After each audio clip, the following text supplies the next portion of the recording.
Morello. Doesn't get better than that.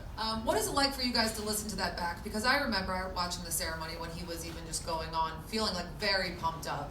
Did you know in advance? Is it humbling or is it overwhelming in any way? It was exhilarating because Tom has been a fan for so long and he's such a force in music. So to have him revel in everything Kiss and to cite us as not only an influence to him but to all these other bands was a surprise. And you know, here we are 4.5 decades later going out on the end of the road tour, which is amazing. It's a chance for us to go out and one more time relive those times with people around the world to celebrate and do the greatest show we've ever done. Everything that you see on those screens is kid stuff compared to what we're doing this time. That was the warm-up act. So we're going out this time with something that really encapsulates everything we've done. We're putting the cap on it and then blowing the cap off. So you've been warming up for 45 years. That's right. This is it. We're ready. Good. Now we're ready. Yeah. Woo! Yeah. I think it's, you know, at the heart of what he was saying is that he never really would have become a rock star had it not been for you guys. When you think about those bands that you probably listen to or artists like that, what about that surprises you the most? Is there anybody over the years who has come to you and said, you're the reason I picked up the guitar, you're the reason I wrote a song that really sort of shocked you? I think the interesting thing is rock bands play music. Phenomenon to impact society. And by that it means that you influence people beyond what you expect. Sure, there are people who've been influenced and become rock musicians. There are people who've become doctors. I don't understand the connection, but I think that at the end of the day, we are about self-empowerment. We're about believing that anything is possible with hard work. And I think people can look at us and go, well, if these knuckleheads can do it, I can do it. I think the other thing that was so overwhelming or maybe heartening for me when I was watching that ceremony is how many people in the stands were wearing Kiss makeup. We don't see that often, certainly at that ceremony. Was that making it a little bit sweeter in a way, or is there a unique bond between Kiss and their fans that you think maybe deserve to be on display that night? Well, from the very outset, we've been delusional. For yourself. When you think about it, we were 4 knuckleheads off the streets of New York, not far from here. We put the band together at 10 East 23rd Street. And we had this bizarre notion, because we're always disappointed by the bands we saw on stage. They sounded great. You'd see them live, and they're looking down at their shoes, or they're wearing tie-dyed shirts and turning their backs to. It's like, hey, you're doing me a favor? I gave you money. Give me something. So we decided to become the band we never saw on stage. No rules.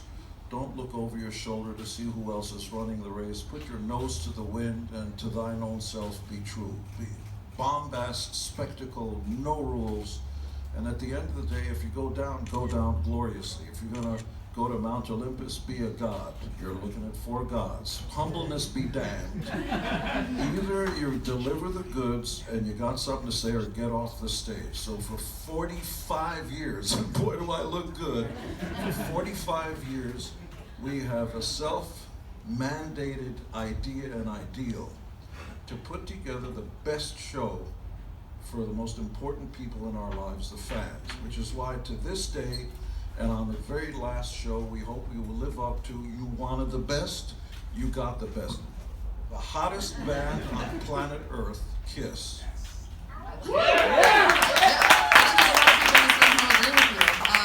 Let's talk about this tour a little bit. When did you guys really all get together and say, maybe it's time to figure out a way to package this and tie the strings loose and sort of say goodbye?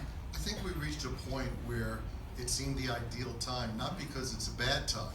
Most bands go through farewell tours because they hate each other or they stink, and we're at the top of our game. The last couple of tours, we played about 6 months ago to 40, 50, 60,000 people in Spain and Portugal. The band's never been better, but we also realized that we can only be this good for so long. If we were out on stage in t-shirts, if we were out on stage dressed like this, we could play into our 90s. But we're carrying 40 pounds of gear. We try to make it look effortless. It's hard work, but we love what we're doing. And we don't really feel we should be out there a day longer. So rather than be a band that does a tour, and then after the tour kind of says, no, we won't go out this year, we won't go out that, and we fade away, Kiss doesn't know how to fade away. We need to go away and explode. So this is going to be a supernova. This is going to be the biggest show we've ever done. And it's more than a concert. It's really a night for people to relive with us everything we've been through. I think what makes for that incredible tie between us and the fans is that it's two-way. By becoming the band we never saw, we treat the audience like we were never treated. So there's a connection to the audience that is everything. It's not a obligation to treat them well. It's a privilege. That's so nice to hear. I'm curious, you mentioned the physical toll of these shows and what you guys kind of go through every night.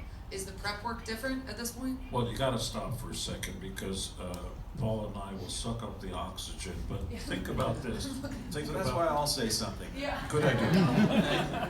You know, the reason, I know this tour is gonna be bigger and badder than, we've done a lot of great tours, but this one's gonna be exceptional because we've already been spending months of time rehearsing, working on the show. We just spent an afternoon last week at the Forum in LA. We just rented it out just for us to see our pyro and see what it's gonna look like. We needed a place that big to check it out. So it's gonna be over the top, but we have been spending a lot of time and rehearsing and getting everything ready on a level that we haven't ever done before. This is the band that's played to millions of people. Tommy, you're the new guy. How long have you been in the band? I've been in the band, I'm the new guy, I've been in the band 17 years. So this is a celebration of everything Kiss. This is a celebration of the history of the band, not any individual lineup, but at the same time, it would be crazy for us to be so short-sighted to not want to involve other members in the band. So hopefully, there will be appearances by other people who've been in this band. If they weren't there, it's not because we don't want them there. So this really is an all-inclusive celebration. There's nothing bittersweet about it. It's only sweet. It's awesome what we've done. It's awesome what you've allowed us to do. And we're going to go out making everybody proud. I just want to say that people often misunderstand who and what we are, and that's okay. That's all fair. Privately, we have the best time in the world. I'm telling you, it's the best party you could ever want to go to. This party's existed for 45 years. Imagine being able to wear more makeup and higher heels even than your mommy. Imagine getting up on stage. I mean, I get verklempt. I look across the stage. And he sees me. That's right. I see the amazing Paul Stanley. I see a guy just bashing the drums, and all the fireworks, by the way, are right over his head. He's going to wear a hazmat suit. And I'm the luckiest guy in the world. I get to be in Kiss, the hottest band on earth. There's nothing like that. We get along great. And for anybody who thinks that this is not the last tour, there are people who believe the earth is flat. That's okay, the flat earthers. Believe what you want to believe. We want to go out on top. To those of you who are surfers, why would you settle for just a regular wave when you can get on a tsunami? Once you've been up there, go out in glory. And break your neck. And then you'll have no choice but to go out. Then you'll go out. Eric's in the middle of all of this. Eric's singing his butt off. I can't say the ASS word, it's now the death of fun. But he's in the middle of all of it, singing, bashing away, but all the pyro that you see, it's right over his head. Yeah, what is it? I mean, Thanks for that, Gene. is there some worrisome there? Are you prepared? I've got some scars to prove it. Oh yeah, I've been burned a few times, and then you hear me like MF and a few people in the group for that. But no, it just goes with the territory. It's almost like we put on our garb, if you will, and it's like we get ready for battle, and it is like it's somewhat like a battlefield on stage, especially for me. Like Gene said, I've got all the pyro right around me. And I received the brunt of it. The fans I look at fans that are 50, 100 yards out into the crowd. They're like jumping on an explosion. It's like right next to me. You feel the heat. Eric's going to have hot dogs and marshmallows. It's amazing your hair has lasted this long. It could have just gone up in flames decades ago. Oh yeah. I'm curious, when you guys think about, you've rolled out the first round of dates. People are obviously quite excited to hear about those. How long is this tour going to go? Well, it's funny because whenever we talk about it, some people chuckle. The skeptics chuckle because we're talking about anywhere from 2 to 3 years, and people go, oh yeah, that's some farewell tour. But what you have to remember is that when we come to your town, it's over. we may play Milan in 2 years, but the night that we play any city, that's the goodbye, that's the farewell. So the tour is going to go on for between 2 and 3 years because it's a big world. And over 45 years, we've played a lot of places. And we want to visit them one more time and spend that evening with those people. I have to imagine that designing the set list is uniquely hard when you consider that you're not going to see these people again. Maybe Eric, you can talk about how you guys are batting between songs. He keeps hitting me. Who gets the I'm like a final? puppet. He can't put his hand up my back, Tim. Oh, I can. Oh, I can. You wish.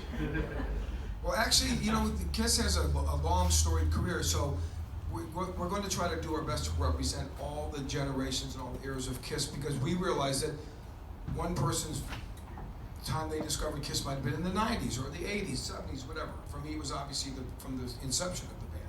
So, you know, you want to try to represent that the best you can, but then there's the staples, as you know, a lot of people don't like to hear it, but you've got to play those standard songs because those are the classics that have been associated with the band throughout its history, and those are undeniable. And they're not just songs that are undeniable, they're concert pieces that are undeniable.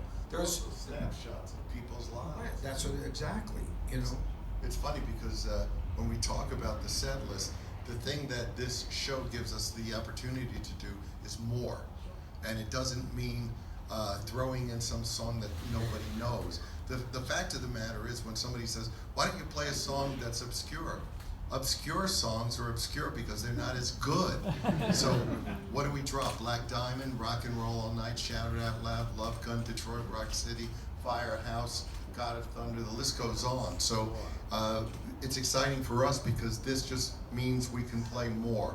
On most tours in the last decade, we've probably done 16 songs. On this one, we'll do at least 20. So we're expanding that, and the amount of pyro and the special effects we're using on this tour is really just insane. We really wrote the book on this, and I'm proud to say it. If you see a rap star show, rock star show, country show, they all have Kiss DNA in them. Everybody does a Kiss show at this point, and thankfully so, because the audience is the ones that get the benefit of it. However, you can do a Kiss show, but you can't be Kiss. And we're going to take it this time to a whole new level. So it really is, it's Armageddon in more senses than you might think. Yeah.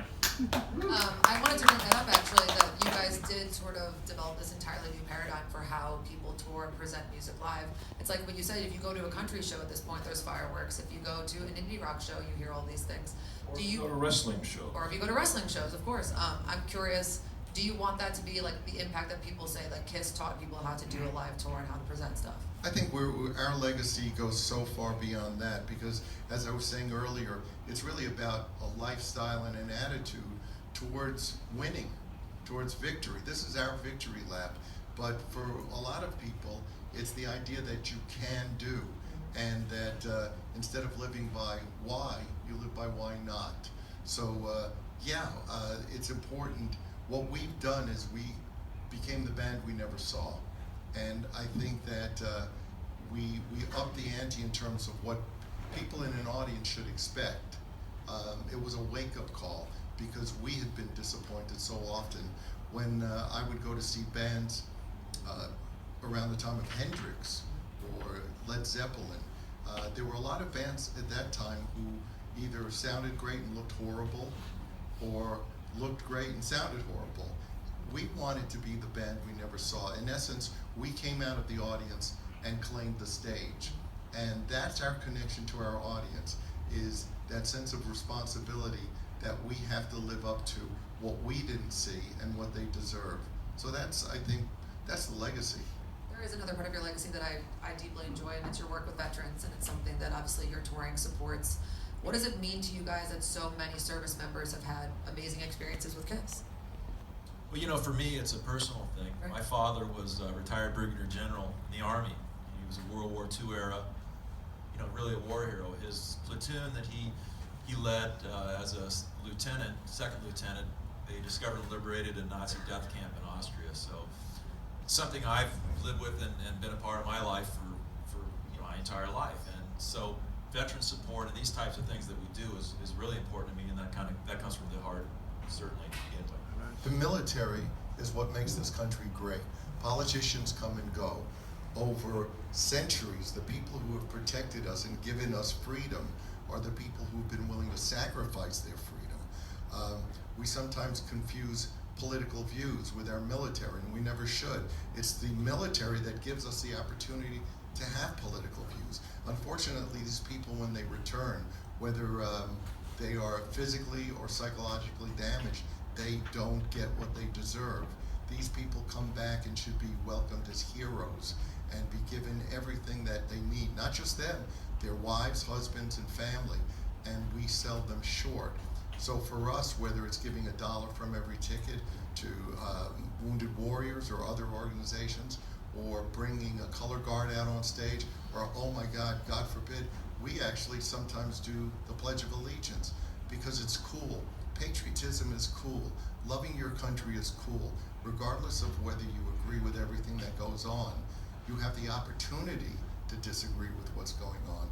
And for us, we're proud supporters of the military and owe everything to them. It sounds like you plan to continue this work. Is that safe to say? It sounds like you guys are planning to continue this affiliation, this work following, I mean, we're looking 3 years down the line, but following touring. Everybody should. Everybody out here has a responsibility. Sometimes people say, give until it hurts. Give until it feels good. Everybody knows what they're capable of giving, and that's what your obligation is. That's your responsibility. It's a privilege to support the military. It looked like you were going to add something. No, I was just, we always will. Yeah, Okay. I echo his point. Yeah. When you guys think about 2 years now, 3 years now, the final song that you play on tour is Kiss, have you guys started thinking about what song that might be? Is there one that feels like, how do we not end on this note? How do you not end? You mean the very last song? The very last song. How do you not end with Rock and Roll All Night? We will have played that song probably without exception more than any other song we've ever been involved with. And you might say, aren't you sick and tired of hearing that? But I will tell you, the roar of the crowd, the smell of the grease paint, there ain't nothing like it. That's in the Funkin' Wagnalls book. When you hear everybody getting jazzed about that and you get off the stage, because that thing is like, it's like the fire in the belly, you're dog tired, you've just done a big show, and you get up on that stage and when you see the joy on everybody's face, I will tell you, we've seen it all. And we've been around for generations, 40 years plus, but when you see a little 5-year-old kid in Kiss makeup on his dad's shoulders who's wearing Kiss makeup next to his father, Who's wearing a dress? we're badass kind of guys, nothing affects us much, but that stuff, that'll put a lump in your throat. That you have to turn around for a second. It gets me. It's yes, it's music, but it's generational, and it brings families together instead of separates them. And we will play Rock and Roll All Night with all its glory and passion and accuracy. When we go out on stage, we don't rearrange songs because we're bored. There's nothing worse than people paying money to go see their favorite band, and the band is bored with a song, so they've rearranged it. You came to hear those songs the way they were originally recorded, that's what you deserve. If a band is bored with their songs, it's because the song's not good enough. I was going to say, we've seen so many bands over the years who stop playing certain songs that people are sort of desperate to hear. That is clearly not in your DNA to ever do. Could you imagine giving up any of these hits? I mean, no. Well, I think some bands become a little too much self-indulgent. I mean, I get it. You have to enjoy what you do as well, but I think sometimes they start thinking, well, I've heard some musicians say, well, I play for myself. If people like it, great. Almost like you're doing them a favor. It's like, no, you should play the music that the fans want to hear. That's why they came to see you. Is there one song that you are always kind of surprised has survived as long as it has, that the fans are still clamoring for it? You know, the one that always surprises me, no matter where we're playing, a lot of times we play festivals, sometimes they're heavy metal festivals, heavy metal bands, and we'll come out at the end of the set, we'll do I Was Made for Loving You. The place always goes berserk. Like animals. Even the metalheads, they're going insane. It just blows my mind. Like the biblical locusts you've read about. And by the way, I get to be the big bad wolf and dog. Okay, let's do I Was Made for Loving You. Okay. And guess what? Crowd goes There are crazy. 50,000 people singing along with it, jumping up and down. And it doesn't matter what gets your rocks off. The fans get us off. This is our last thank you. I don't even know how to say the word. There should be more important words than thank you for making our lives possible. But truly from the heart, thank you. It's very funny what Gene's saying is we would do these festivals. Sometimes we do these, what are they called? Blood rock festivals. You know, festivals. You're talking about Hellfest. Hellfest. And Hellfest in France. yeah, and France. before we go out on stage, we're going, maybe we shouldn't do I Was Made for Love. You know, and you have an audience that's going, kill your mother. And then all of a sudden, these guys in biker jackets and tattoos on their eyeballs and pins going through their eyes are doo-doo. Right? And we just go, They're wow. jumping, you can see it on YouTube. They're jumping up and down like you know, the biblical call to arms. You're free from Egypt. It is unbelievable. And it's cool. It's cool. That's that phenomenon. By the way, we're headlining all these festivals, Yeah. and sometimes the bands before us, you know, Cradle of Filth, Death Snot, and you know, all this other stuff. And by the way, we don't make fun of anybody. Good luck to them. We wish them all the best. We always try to give the fans the best, and we don't pretend to be who we're not. To thine own self be true. We know what is KISS. Run the race, put your nose to the wind, look straight ahead, be who you are, be true to yourself. Doesn't matter who's in the peanut gallery or who's behind us. And so sometimes at these big, heavy metal festivals, we're looking around going, boy, we're the odd. Well, we've always been the dark horse. Look at us, we wear makeup and stuff and we don't care about fashion or style. Maybe that's a good wake-up call for everybody. Stop looking over your shoulder to see what everybody else is doing. Just be yourself. Look in front of you, we're there. Oh, that's right. That's actually a pretty good note to end on. Sadly, we are out of time. Thank you so much for being here. You guys, select tickets go on sale tomorrow. We've got a whole more rolling out, so thank you so much. Thank you.